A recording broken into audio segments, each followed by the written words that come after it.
Bonjour à tous et bienvenue dans votre journal des produits de bourse de l'Obsa du vendredi 10 février. La bourse de Paris se reprend légèrement, rassurée par l'annonce d'un accord en Grèce. Après plusieurs semaines de négociations, les responsables politiques grecs sont enfin parvenus à un accord sur le nouveau plan de rigueur du pays. Les marchés ont bien sûr salué cette décision attendue avec modération toutefois. Le CAC 40 clôture sur une légère hausse de 0,43% à 3424 points. Il faudra attendre plusieurs jours avant la conclusion d'un accord définitif. L'accord grec dope les banques évidemment. Société Générale prend 5,39%, Crédit Agricole 3,27%, BNP Paribas 1,09%.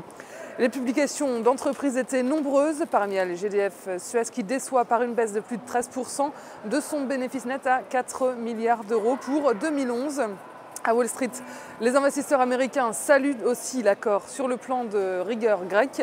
La bourse de New York finit en petite hausse, plus 0,05% pour le Dow Jones et on est à plus 0,39% pour le Nasdaq.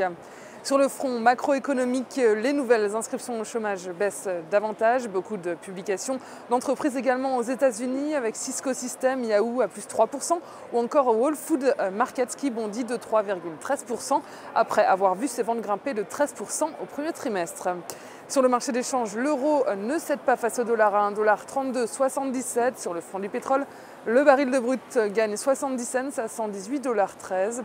Sur le marché des produits de bourse, les volumes sont en forte progression autour de 39 millions d'euros échangés dans une séance clôturée en légère hausse.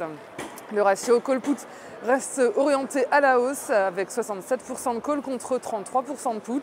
La majorité des varentistes reste haussière à 82%, par contre seulement 40% des investisseurs en turbo restent orientés à la hausse contre 60% à la baisse.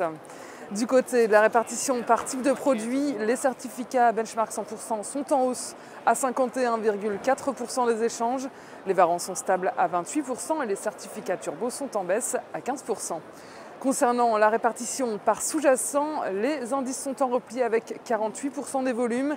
Les matières premières sont en forte hausse à 33%, à suivre les actions en légère baisse à 17%. Dans la top 10, on retrouve en tête les métaux précieux avec l'or à 31,4%, les volumes et ensuite le CAC à 27%.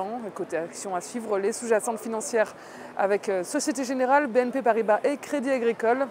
L'américaine Apple, les énergétiques Total et GDF Suez et Alcatel-Lucent complètent le tableau. La valeur du jour, c'est aujourd'hui le groupe de construction Vinci. Graphiquement, le titre valide une figure haussière en double creux et vient de rebondir sur sa moyenne mobile à 20 jours. Au-dessus des 36,40 €, une poursuite de la hausse est attendue vers 39,20 € et 40 €. La stratégie qui vous est proposée pour jouer cette valeur, c'est l'achat du Varant Call Vinci à 1341 T d'Unicredit au prix d'exercice de 37 € et d'échéance au 1er juin 2012. Voilà, c'est tout pour aujourd'hui. Bonne journée et à lundi.